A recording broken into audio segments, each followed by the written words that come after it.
आपण पाहत आहात राष्ट्र संवाद टीव्ही मराठी. समाजकारणामध्ये राजकारणामध्ये काम करत असताना अजितदादांचा आणि माझा परिचय तसा 30-35 वर्षापासूनचा आहे.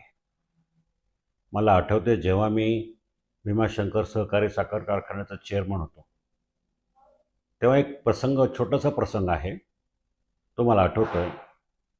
दिलीपराव वळसे पाटील, मी आणि अजितदादा पुण्यावरून मुंबईला जात होतो. त्यावेळेला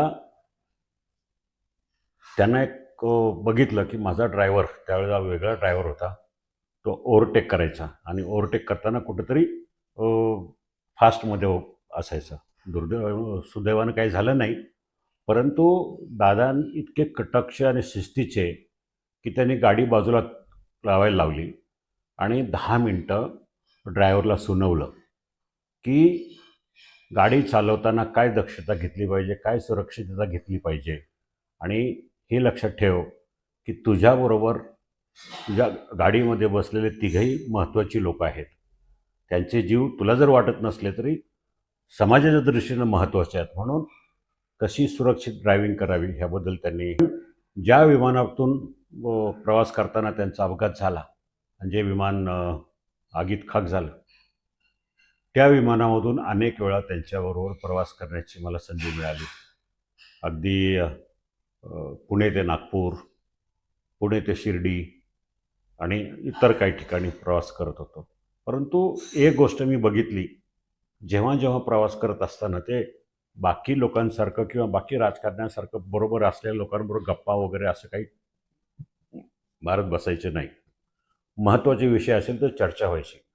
अन्यथा महत्त्वाचे जर काही विषय नसेल, काही चर्चा करायची नसेल, तर ते सोबत आणलेले पेपर कार्यालयीन त्याच्यावर ते काम करत राहायचे.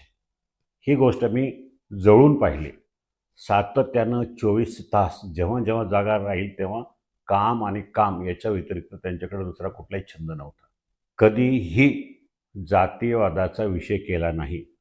प्रत्येक माणूस कोणतरी मी कट्टर हिंदू भक्त आहे, मी हिंदुत्ववादी, मी समानतावादी किंवा मी अमुक विषयाचा, ह्या धर्माचा त्या धर्माचा हे करत असतात समाजाला दाखवण्यासाठी.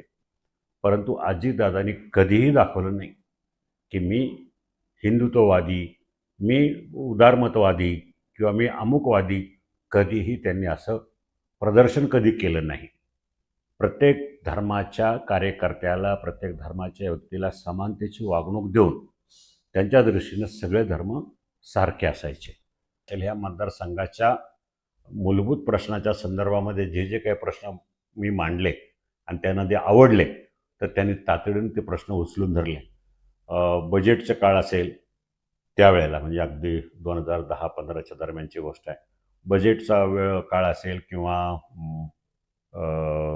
DPDCचा असेल, मी सांगितलं की समजा या आदिवासी भागामध्ये, मला खेड तालुक्यातल्या आदिवासी भागामध्ये हा रस्ता करणं मग गरजेचं आहे. त्यासाठी 2 कोटी 4 कोटी रुपयाचा निधी लागणार आहे.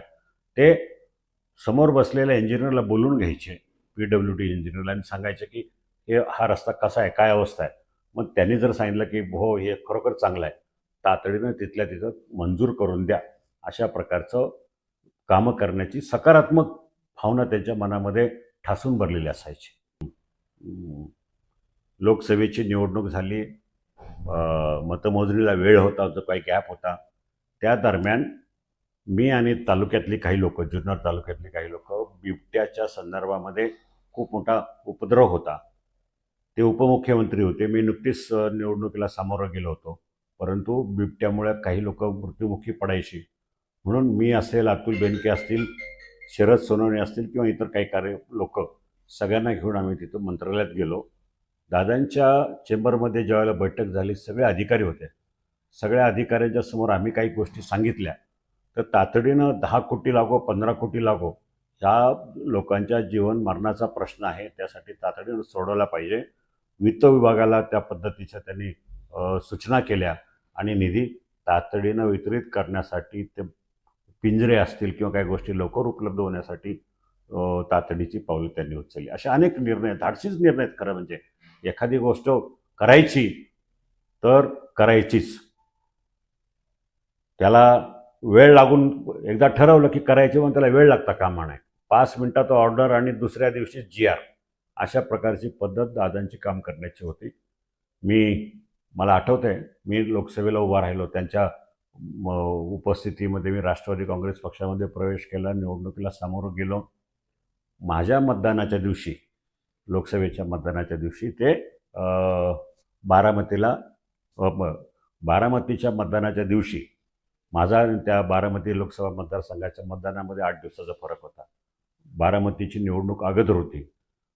सुनेत्रा वहिनी तिथं उमेदवार असताना मतदान केलं 10:30, 11, 12ला आणि चक्कर मारून ते पहिली बैठक माझ्या मतदारसंघामध्ये प्रचाराची घेतली त्यांनी तिथं उरुळी कांचनला.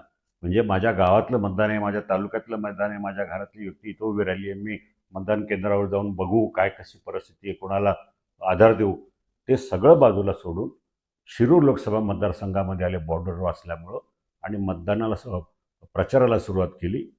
4 वाजता दौरा चालू केला तर रात्री 10 वाजता हडपसरला संपवला. त्यामध्ये कुठेतरी अभिमान वाटायचा की एक शिस्तीचा माणूस आहे. सकाळी 6 वाजता म्हणजे 6 वाजता कामाला सुरुवात करतात. माझ्या प्रचाराच्या दरम्यान 5:30-6लाच लोकांना ते काही महत्त्वाच्या व्यक्तींना ते त्यांच्या पुण्याच्या निवासस्थानी बोलून घ्यायचे आणि सूचना द्यायचे.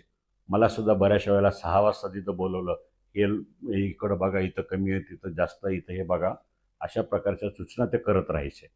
मला एक आठवतं आहे, चाकणमध्ये ट्रॅफिकचा आढावा घेण्यासाठी आले सकाळी 6 वाजता. 6 वाजता मला सकाळी फोन केला आणि मला विचारलं, आढळराव कुठे आहेत, आपण चाकणच्या ट्रॅफिकच्या संदर्भात आलेलं आहे. म्हणजे काम करण्याची जी त्यांची क्षमता होती ती अद्वितीय होती अशी मला वाटतं. मी अनेक नेत्यांबरोबर काम केलं आहे. मला स्वर्गीय अटल बिहारी वाजपेयी यांच्याबरोबर काम करण्याची संधी मिळाली. ते आणि मी 5 वर्ष एकाच सभागृहामध्ये काम केलं. एकाच विरोधकाच्या बाकावर आम्ही बसून होतो. त्यानंतर डॉक्टर मनमोहन सिंग, त्यांच्या कारकिर्दीमध्ये 10 वर्ष मी सभागृहात त्यांच्याबरोबर होतो. अनेक लोकांकडनं शिकायला मिळालं, परंतु सगळ्यात जास्त शिकायला मिळालं ते अजितदादा पवार यांच्याकडून.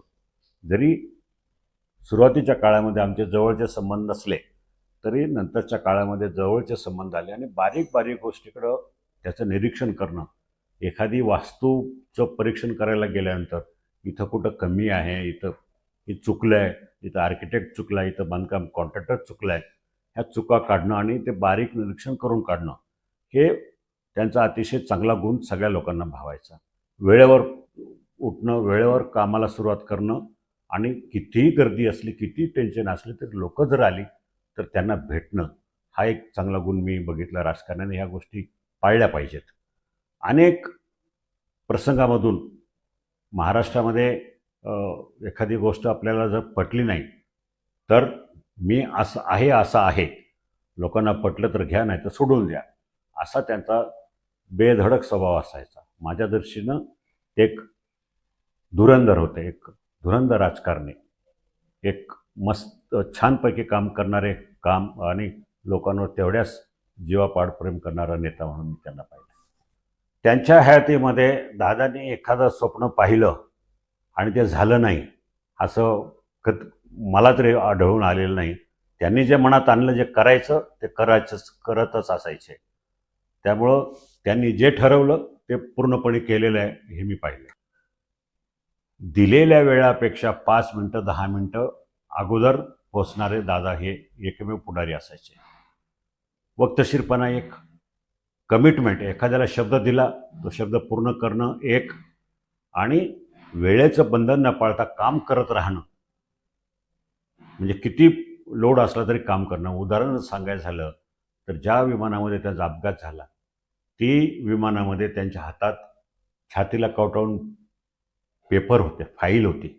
याचा अर्थ ते काम करत होते चालू विमानामध्ये सुद्धा. म्हणजे कधी फक्त कामच काम, याच्या व्यतिरिक्त त्यांना दुसरं काही सुचायचं नाही. अशा अनेक गोष्टी दादांकडनं शिकायला मिळाल्या. त्याशिवाय आज त्यांच्या पश्चात सुनेत्रा वहिनी यांनी गटनेतेपदाचा पदभार स्वीकारला. राजकारणामध्ये काम करत असताना त्यांनी अनेक वर्ष, त्यांना स्वतः समाजकारणाची चांगली आवड आहे. यांच्या पाठीमागं जनतेनं राहावं, हे सुद्धा मी एक जनतेला आवाहन करतो. अजितदादांनी ज्यांना ज्यांना घडवलं, ज्यांना ज्यांना शिकवलं, त्या सगळ्यांना अजितदादांचे गुण माहिती आहे. त्यामुळं अजितदादांची शिकवण आहे, त्या शिकवणीप्रमाणे प्रत्येक पदाधिकाऱ्यांनी, कार्यकर्त्यांनी, नेत्यांनी वाटचाल करावी हीच माझी नम्रपणे इच्छा आहे सगळ्यांना. आणि त्याच्यामध्ये कुठल्याही प्रकारची अडचण नाही. कम्युनिकेशन गॅप तर राहतो, कारण दादांसारखं कम्युनिकेशन गॅप आणि संपर्क कोणाचाच नव्हता. तेवढी मोठी हे नसणार आहे, परंतु दादांच्या शिकवणीप्रमाणे कार्यकर्ते काम करतील.